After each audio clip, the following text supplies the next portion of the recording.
Gloria a Dios. Bueno, mi gente, traigo un tema muy interesante. El tema que traigo es: ¿cuál es tu mayor enemigo? ¿Cuál es tu mayor enemigo?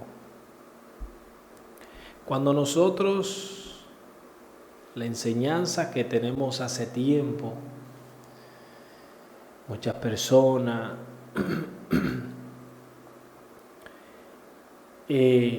nos han transmitido que nuestro mayor enemigo es Satanás. Pero la Biblia nos enseña cuál es nuestro mayor enemigo en realidad. La misma Biblia es que nos enseña. Jesús en todo momento nos enseñó cuál era nuestro mayor enemigo. Si nosotros escudriñamos las Escrituras, nos vamos a dar cuenta cuál es nuestro mayor enemigo. Y por eso quise traer este tema, porque este tema me muestra a mí que por mucho tiempo pudimos estar equivocados. Hemos estado equivocados durante mucho tiempo. Nosotros tenemos diferentes enemigos, pero nuestro mayor enemigo, de eso es que te voy a tratar en esta hora. Quiero empezar con el texto de Hebreos 11:6 que dice: pero sin fe es imposible agradar a Dios, porque es necesario que el que se acerca a Dios crea que le hay y que es galardonador de los que le buscan. Pero sin fe es imposible agradar a Dios, porque es necesario que el que se acerca a Dios, escuche bien, es necesario, tiene una necesidad, o sea, es importante, es esencial que el que se acerca a Dios crea que Él existe, que Él es real, y que Él galardona a todos aquellos que le buscan. O sea, que usted no busca a Dios de balde. Dios le da galardón a todo aquel que lo busca, a todo aquel que se interesa en conocerle y en ver su rostro, en tener su presencia, en ver su poder, en tener a Dios cerca. Esto es lo que hace Dios. Y esto es un texto pero muy interesante que nosotros tenemos aquí, porque el escritor dice claramente es necesario. Y por eso tuve esta inquietud, porque me llamó la atención, porque él dice: sin fe es imposible, sin fe es imposible. Entonces, si no tenemos fe, en ninguna manera podemos hacer lo que nosotros queramos, y en ninguna manera vamos a poder agradar a Dios, porque la fe es lo que garantiza la satisfacción que Dios quiere tener acerca de nosotros. Todo aquel que camina en fe puede no tener nada en la tierra, pero si caminó en fe, agradó a Dios. Por eso, la palabra que vamos a tratar va enfocada con la fe. Va enfocada con la fe. Dice este texto bíblico que vamos a leer, vamos a fundamentarnos un poco en este texto bíblico, el cual nos arroja el primer dato. Luego vamos a pasar a Mateo capítulo 4, donde estuvo la tentación del maestro, pero vamos a tratar este primero. Dice Mateo 17, verso 14, vamos a leer del verso 14 en adelante, la historia de un hombre que tenía un hijo lunático. Y vamos a ver cuál es el resultado que da Jesús ahí.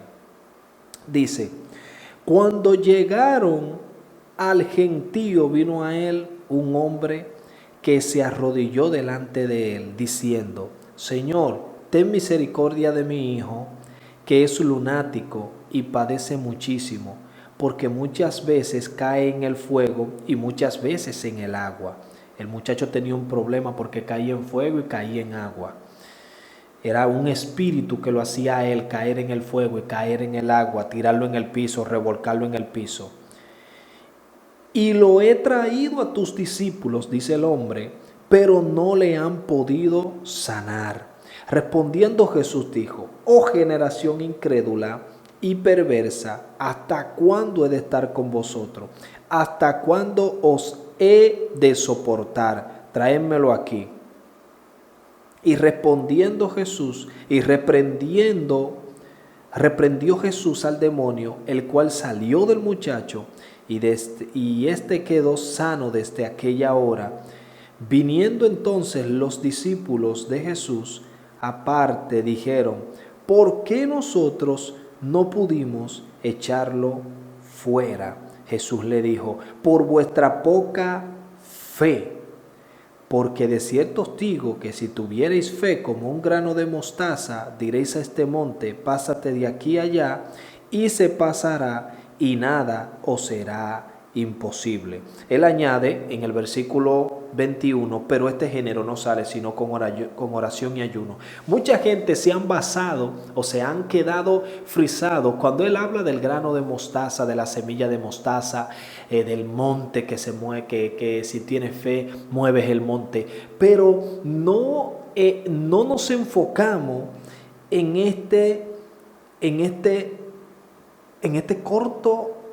esta corta palabra que él dice cuando él empieza.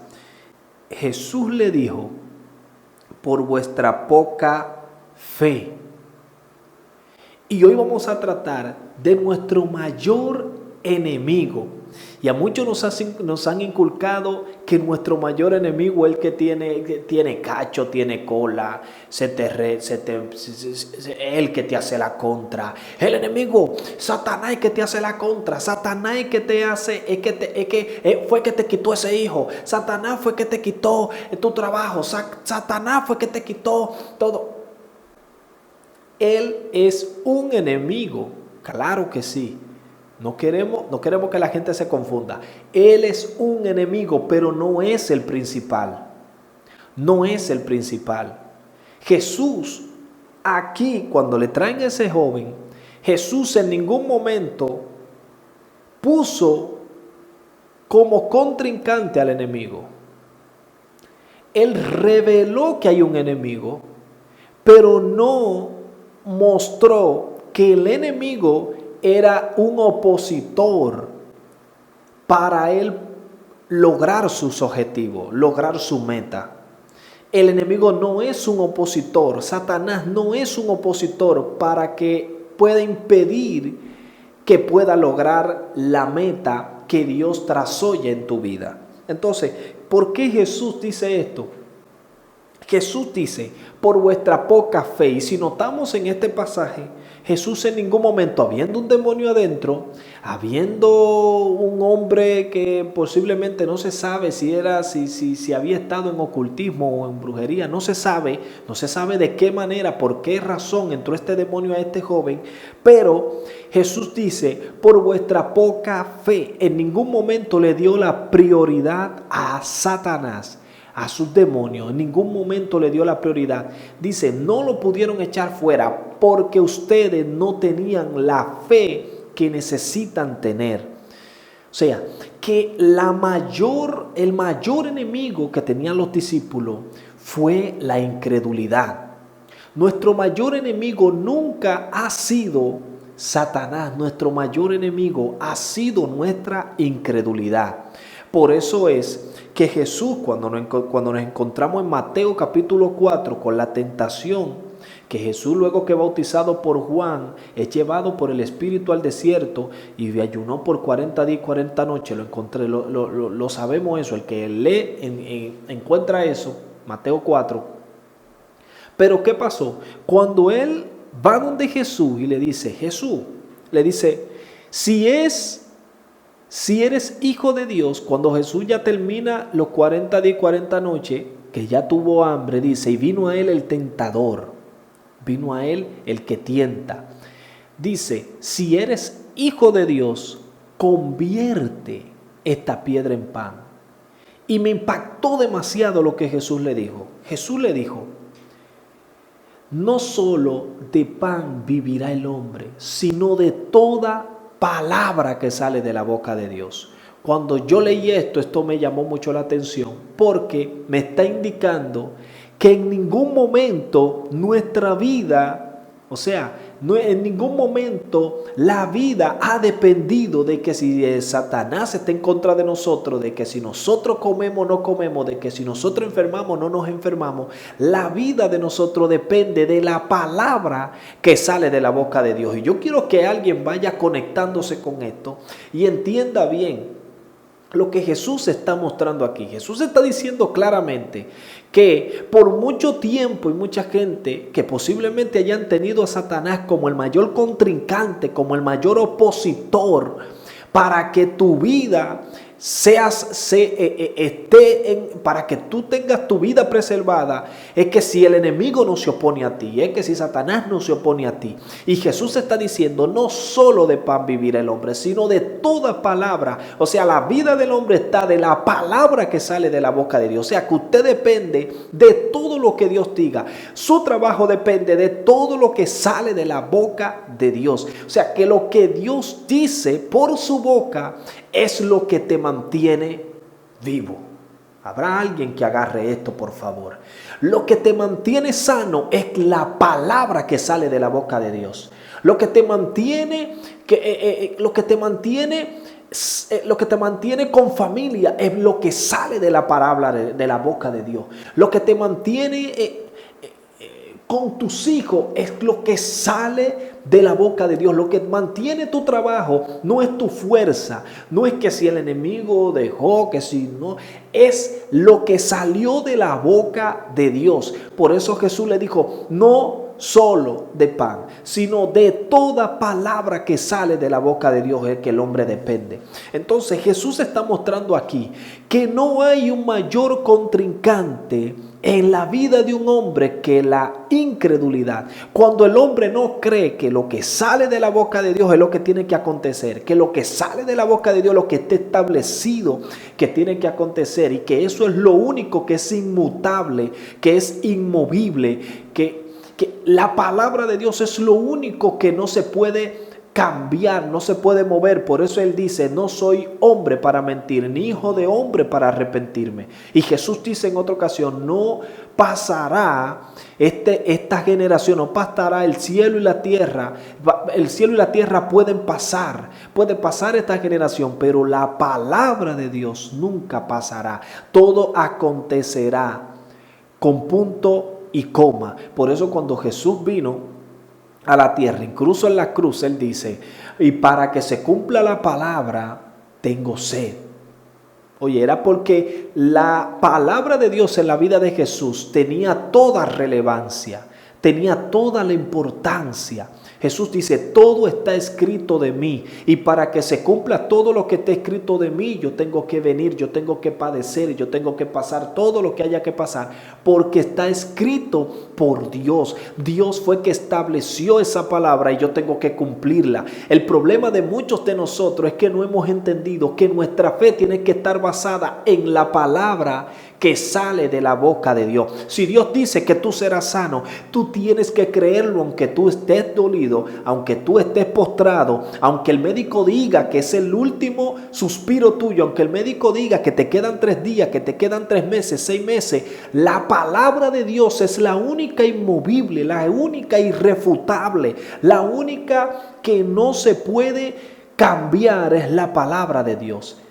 Lo más importante es la palabra de Dios. Por lo tanto, cuando yo estaba escudriñando este tema, me pude dar cuenta que nuestro mayor enemigo es simple y llanamente nuestra incredulidad.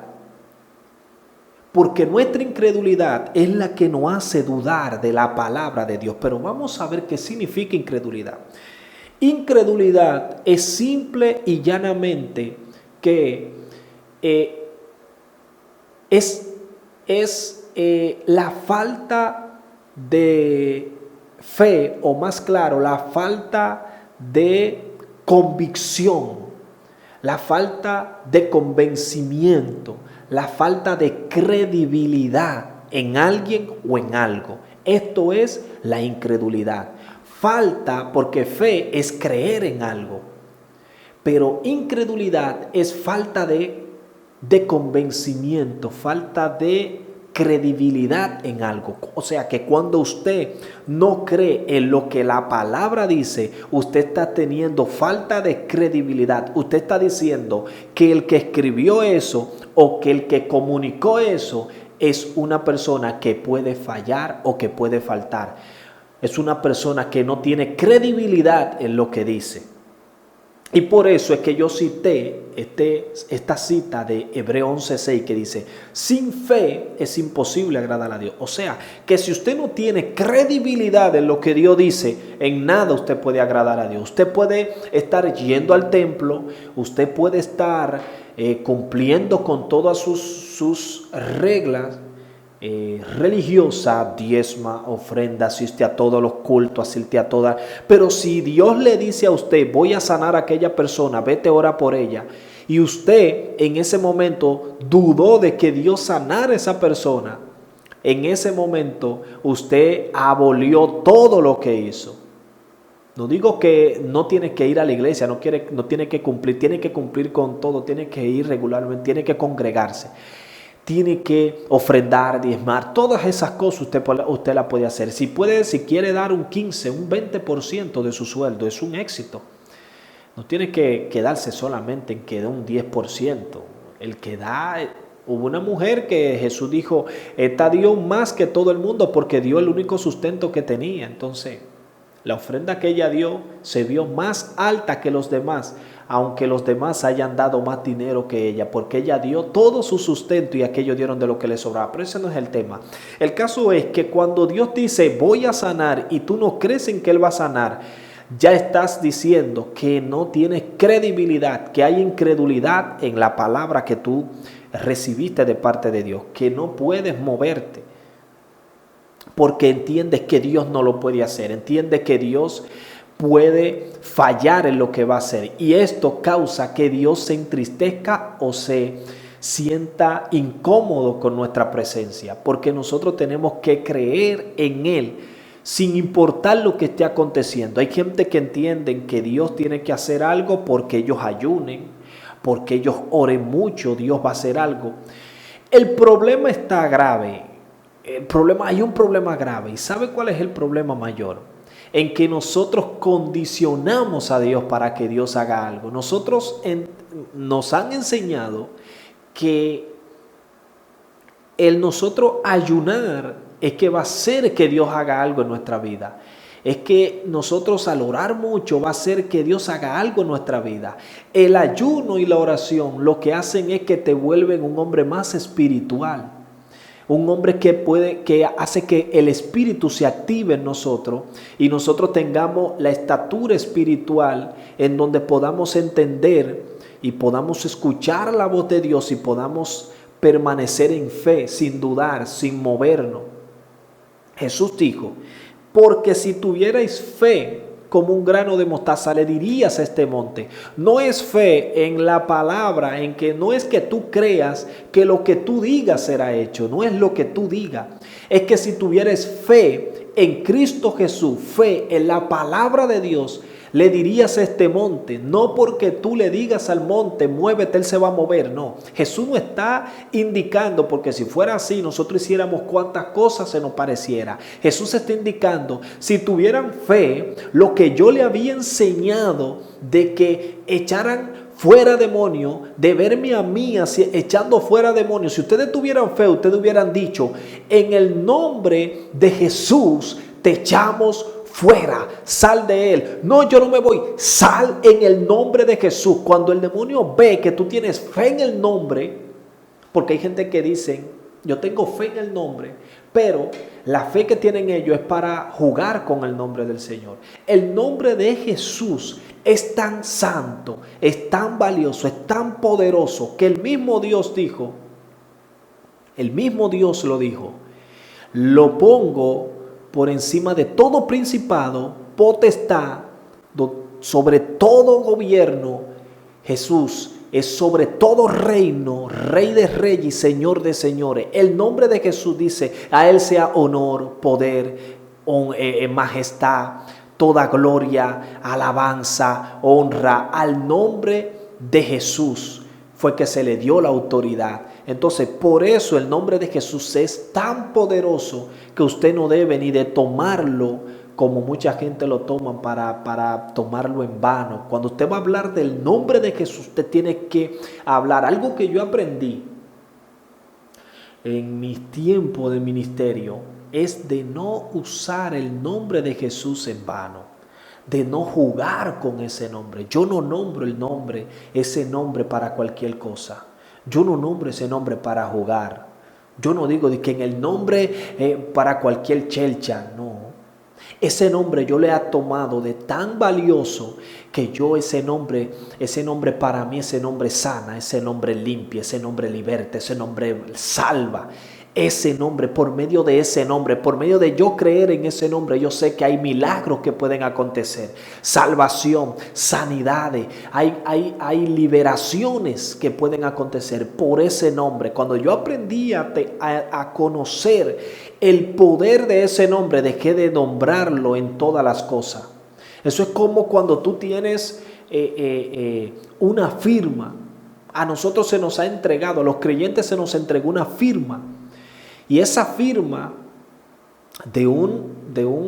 nosotros somos representantes. A nosotros se nos entregó una firma, un sello de un rey. Y ese rey, cuando nosotros vamos a usar o abrir una puerta, cerrar algo, hacer algo en el mundo espiritual y en el mundo físico, nosotros podemos recibir algo cuando tenemos fe, cuando creemos, cuando no dudamos en ese nombre y usamos ese nombre de manera correcta. Cuando el enemigo ve o el mundo natural, el mundo físico, la naturaleza, todo se sujeta bajo ese nombre. Tu cuerpo se sujeta bajo ese nombre. Todo órgano se sujeta bajo ese nombre. Lo he podido experimentar en mi propia vida. Cuando tú comienzas a usar ese nombre con el debido respeto, con la debida fe, con la credibilidad de que tú sabes que ese nombre lo logra todo, lo hace todo, entonces tú comienzas a operar en dimensiones diferentes, en dimensiones espirituales sobrenaturales. Entonces yo pude ver en nuestra trayectoria que la incredulidad es la mayor oposición que yo puedo tener en mi vida. Mi incredulidad. Porque mi incredulidad me detiene a mí de que yo crea que el milagro está hecho. Mi incredulidad me detiene a mí de que yo crea de que el problema está solucionado. ¿Por qué? Porque Jesús dijo, la palabra, cuando no depende del pan, sino de la palabra que sale de la boca de Dios. El hombre, la vida, todo el sustento del hombre depende de la palabra que sale de la boca de Dios. Entonces, cuando nosotros sabemos eso, pero no creemos que la palabra es lo esencial, nosotros entonces estamos permitiendo que la incredulidad domine todo nuestro ser, domine nuestro pensamiento. El enemigo lo que va a tratar de que tú seas alguien incrédulo. El trabajo del enemigo nunca ha sido hacer que tú creas que Él es Dios o que Él tiene todo el poder. No. El trabajo del enemigo es hacer que tú no creas en el poder que tiene tu Dios, en el poder que tiene Dios. Ese es el trabajo del enemigo. Y de toda manera Él va a buscar que todo desde pequeño se nos siembre esa incredulidad de que entendamos que Dios no puede lograr las cosas. Por eso quiero invitarte, para terminar con esto, de que si quieres agradar a Dios, tienes que tener fe, tienes que creer en su palabra. Si quieres ver milagros, señales, prodigios, maravillas en tu vida, tienes que creer en la palabra de Dios. Tienes que saber que tu opositor nunca ha sido Satanás, nunca lo fue y nunca lo será, porque Satanás no puede interponerse a un poder que él nunca ha podido ni tocar, nunca ha podido llegar, nunca ha podido hacerle nada, nunca ha podido hacerle coquilla. ¿Cómo nos podemos dar cuenta? Bueno, Job capítulo 1, donde dice, y estaban todos, y cuando se reunieron todos los hijos de Dios, entre ellos vino Satanás, y Satanás le dijo, Dios le dijo, ¿no ha considerado a mi siervo Job, un hombre justo, temeroso, un hombre recto, perfecto, temeroso de Dios, apartado del mal? ¿Cómo no te va a temer? Dice Satanás. ¿Cómo no te va a temer? ¿Cómo no te va a obedecer? ¿Cómo no va a estar contigo si tú le tienes cercado todo lo que tiene y a su mano le ha dado bendición? Si tú le tienes cercado, Satanás tenía tiempo queriendo infiltrarse en la vida de Job, en los bienes de Job, en la familia de Job, y nunca pudo porque había un cerco de Dios que no lo permitía penetrar. Entonces yo vengo a decirte a ti, tu mayor opositor nunca ha sido Satanás. Tu mayor opositor, él ha sido opositor, pero no el mayor opositor. Tu mayor opositor ha sido tu incredulidad. Si quieres ver cosas grandes en Dios, comienza a mover la fe. Si quieres ver maravillas en Dios, comienza a mover la fe. Necesitas que Dios haga algo en tu vida. Comienza a creer que Él lo quiere hacer, que Él lo puede hacer. Por eso cuando iban donde Jesús, Jesús decía, tu fe te ha salvado, tu fe te ha sanado, tu fe. Me llamó la atención de 4 jóvenes, de 4 amigos que llevaron un paralítico y Jesús dijo, por vuestra fe, por la fe de esos amigos del paralítico. El paralítico, él le dijo, ten ánimo, hijo, tus pecados te son perdonados. Por la fe de ellos, por creer en Jesús, por ver que no había oposición más que la incredulidad. Cuando ellos, toda esa gente, vieron que su oposición nunca fue el enemigo, porque el enemigo en ningún momento, cuando Jesús decía, eres sanado, el enemigo en ningún momento decía, no va a haber sanidad, no se sanen, no va a haber ningún milagro. No, el enemigo nunca pudo interponerse a que el milagro se efectuara. El enemigo nunca pudo interponerse a que los panes fueran multiplicados. El enemigo nunca pudo interponerse a que las aguas fueran calmadas. El enemigo nunca pudo interponerse a que Pedro caminara por el agua, caminara sobre el agua. Lo que se interpuso en que Pedro caminara sobre el agua fue su incredulidad. Lo único que pudo interponerse a que Pedro siguiera caminando fue su incredulidad. Por eso Jesús le dijo, ¿por qué dudaste? ¿Por qué dudaste? Si no hubieras dudado, estuvieras corriendo sobre las aguas. Entonces, ¿quieres caminar en lo sobrenatural? Quita esa pared intermedia de incredulidad que nunca te dejará avanzar, nunca te dejará ver la gloria de Dios, nunca te dejará ver los milagros de Dios, nunca te dejará ver la maravilla que tiene Dios. Siempre tienes que creer que lo mejor Dios lo quiere para tu vida y lo vas a obtener. Aunque tarde, pero lo vas a obtener. Aunque sufras un poco, aunque pases momentos difíciles, pero Dios tiene lo mejor para ti. Cuando nosotros entendamos eso, dejaremos de caminar en esos caminos tan tenebrosos y vamos a dejar de darle tanta importancia al enemigo de que Él no es el opositor para interponerse a un milagro de Dios. No es el opositor para interponerse a un hombre y una mujer de fe. Así que Dios quiere que tengamos fe. Dios quiere que nos movamos en fe. Dios quiere que le agrademos. Y de la única manera que agradamos a Dios es cuando nosotros caminamos en fe. Porque sin fe es imposible agradar a Dios. Entonces, que Dios le bendiga. Por favor, suscríbase al canal. Por favor, regálenos eso me gusta si ha sido de su agrado este contenido. Y compártalo a alguien porque alguien puede ser bendecido. Que Dios le bendiga.